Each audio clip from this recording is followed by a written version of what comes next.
So our opinion, our point of view is that the computational intensity of FEA has led to all sorts of limitations in how it's used. Okay? So if you're trying to use FEA early in the design process, it's a real pain because if you're trying to do detailed simulations of a large system, it's very, very slow. Okay?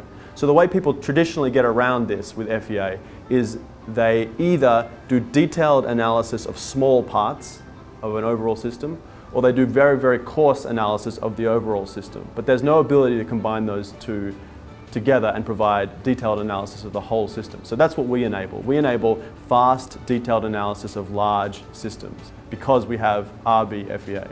And the other key point is our models are parameterized.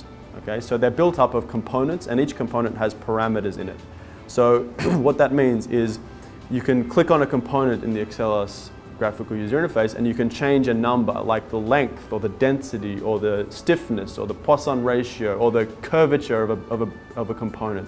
You can change its geometric or its material properties. And what this means is it's very easy to update an Akselos model of a system.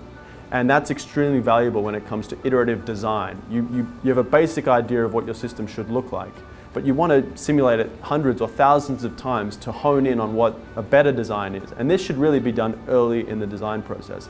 But with FEA, it's basically computationally intractable to do that, because to modify a model, if you modify it, you then have to go through the whole FEA solve all over again, which is 1,000 times or more slower than our solve.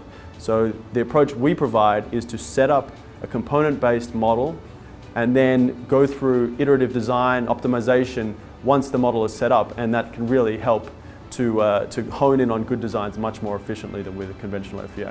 So basically it boils down to workflow constraints with the conventional approach. And then in terms of can this speed up that we provide also benefit in the post-deployment phase? Absolutely. That's actually where we're currently focused. We see upfront design, using our software in the upfront design phase, as extremely interesting and beneficial, and we've worked with customers to use it in that fashion. But we're also very focused on the post-deployment phase, where we provide, or a company creates its own Akselos digital twin of a physical asset that has been deployed. And the key thing about an Akselos digital twin, again, is that assets are deployed for decades.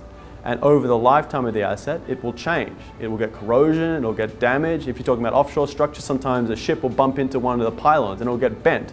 You want to be able to easily update your model so that it incorporates all of those changes that are happening over the lifetime of the asset.